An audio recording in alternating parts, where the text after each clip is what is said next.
Denny Siregar, cara Beni Cokro menggarong Jiwasraya.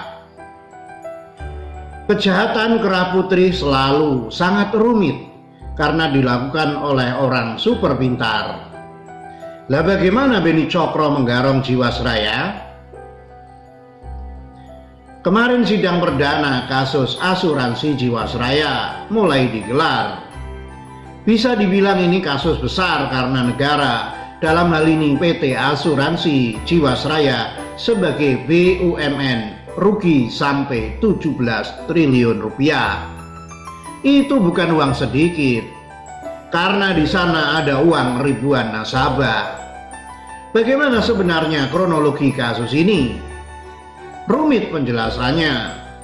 Kejahatan Kera Putih atau disebut white collar crime selalu merupakan kejahatan yang paling rumit karena dilakukan orang-orang yang super pintar.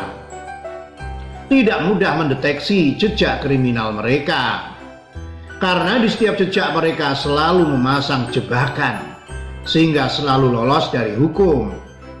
Oke, kita sederhanakan saja ya. Asuransi Jiwasraya sebenarnya sudah lama merugi, sejak tahun 2006.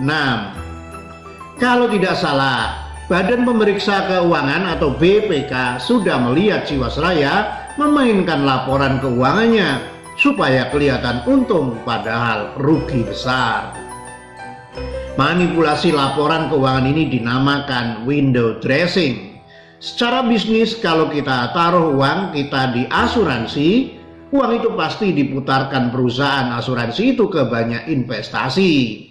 Dan kita sebagai nasabah asuransi biasanya dapat manfaat seperti jaminan ketika kita sakit. Perusahaan asuransinya lah yang bayar. Selain model standar seperti itu, ada lagi model yang saving plan. Kita taruh duit di perusahaan asuransi itu dalam bentuk investasi dan mendapat bagi hasil dari keuntungan sebesar 9-13% setahun dari uang yang kita taruh di sana.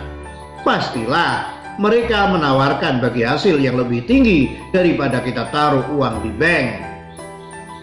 Jadi kalau kita taruh uang 1 juta rupiah di sana, kita dapat bagi hasil lebih dari 100.000 rupiah setahun.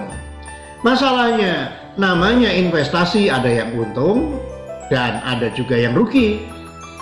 Sedangkan perusahaan asuransi seperti Jiwasraya itu tetap harus membayar keuntungan kepada nasabahnya meskipun investasi mereka rugi. Mulai paham kan? Gini deh, misalnya si Rocky datang ke gua, Dan gua punya duit 1 juta rupiah nih, bisa nggak dengan duit ini lu kasih gua penghasilan 100.000 rupiah setahun? Ya, gue terima duit si Rocky. Siapa tahu ketika gua investasikan duitnya, gua dapat untung 300.000 rupiah. Yang 100.000 gua kasih ke Rocky, gua dapat 200.000. Cuan kan? Uang si Rocky akhirnya gua investasikan ke perusahaan si Mardiku. Ternyata si Mardiku cuma ngomong besar. Bilangnya triliuner tapi nyatanya abal-abal, malah sibuk jualan seminar. Ya rugi deh. Tapi kan juga gua tetap harus bayar si Rocky keuntungan 100.000 rupiah. Kebayang nggak? Gua ini sebagai perusahaan asuransi Jiwasraya dengan nasabah puluhan ribu Rocky lain yang investasi ke sini. Ruginya sudah pasti triliunan rupiah. Terus bagaimana caranya gua harus mengembalikan duit si Rocky itu? Disinilah kuncinya. Manajemen Jiwasraya tahu ketika mereka masuk ke dalam perusahaan, Jiwasraya sebenarnya sudah rugi besar, tapi mereka dipaksa untuk menjadikan Jiwasraya untung. Bagaimana caranya? Ya tarik duit nasabah lagi dan berinvestasi lebih besar lagi. Disinilah masuk yang namanya Beni Cokro. Menurut Wikipedia, Beni Cokro adalah cucu dari pendiri Batik Keris. Cuma si Bencok, nama panggilan Beni Cokro ini, lebih jago main saham daripada jadi pengusaha batik. Dia juga dikenal di dunia saham sebagai pemain gorengan. Jadi bukan tahu bulat saja yang digoreng dadakan ya. Saham juga bisa, apalagi kalau yang menggoreng sekelas Beni Cokro.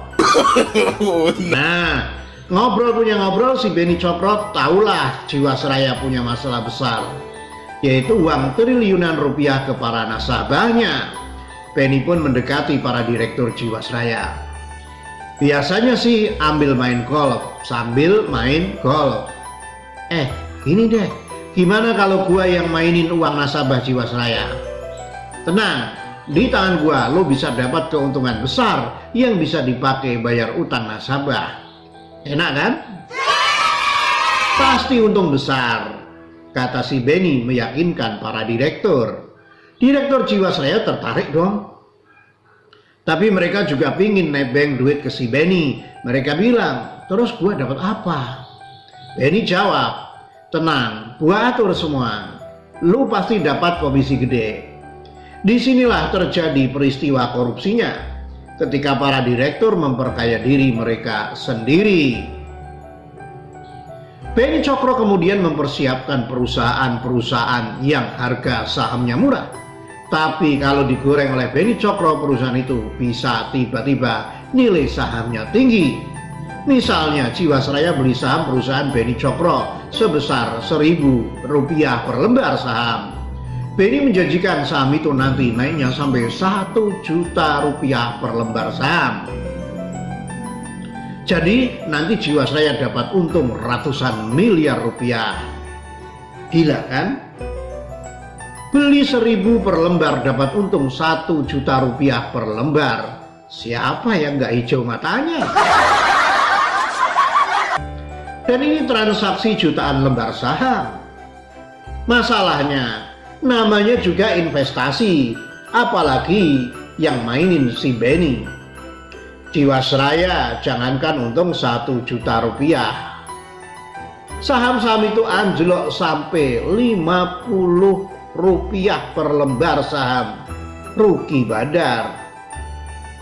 Para direktur sudah dapat komisi, broker seperti si Beni juga sudah dapat komisi. Nasabah yang punya duit di asuransi yang gigit jari. Dan angka kerugian yang sudah mencapai triliunan rupiah di Jiwasraya itu langsung bengkak menjadi 17 triliun rupiah. Ambyar. No. Yang enak ya si Beni Cokro. Dengan main menggoreng saham seperti itu, harta pribadinya saja sudah mencapai 9 triliun rupiah. Aset tanahnya di mana-mana. Dan dia masuk sebagai salah satu orang terkaya di Indonesia. Karena utangnya menumpuk, Jiwasraya pun gagal bayar hasil investasi ke nasabah. Nasabah pun teriak dong, "Woi, duit gue kemana? Balikin dong." Kejaksaan Agung dengar, dan orang-orang yang terlibat pun ditangkap satu persatu. Begitupun penjelasan sederhananya. Kalau penjelasan detailnya, waduh rumit banget. Bisa botak kepala kita lihat bagaimana Beni Cokro dengan lihai memainkan gorengannya. Tapi dengar-dengar dari para terdakwa, Kejaksaan Agung sudah menyita harta mereka total sebesar 13 triliun rupiah. Wow, besar juga. Dan ini menjadi harapan baru buat para nasabah kalau satu waktu uang mereka akan dikembalikan. Maklumlah, yang investasi di Jiwasraya ini bukan saja orang kaya, tapi juga orang yang hampir seluruh tabungan hidupnya diinvestasikan supaya dia bisa mendapat penghasilan tambahan di sana. Mari kita dukung Kejaksaan Agung segera menuntaskan kasus menggoreng saham ini dengan tersangka utama Beni Cokro. Semoga cepat selesai dan kita harus apresiasi kalau pemerintah ini ingin segera tuntas dan nasabah tidak dirugikan. Penulis buku Tuhan dalam Secangkir Kopi oleh Denny Siregar, dilansir dari tagar.id. Demikian, salam.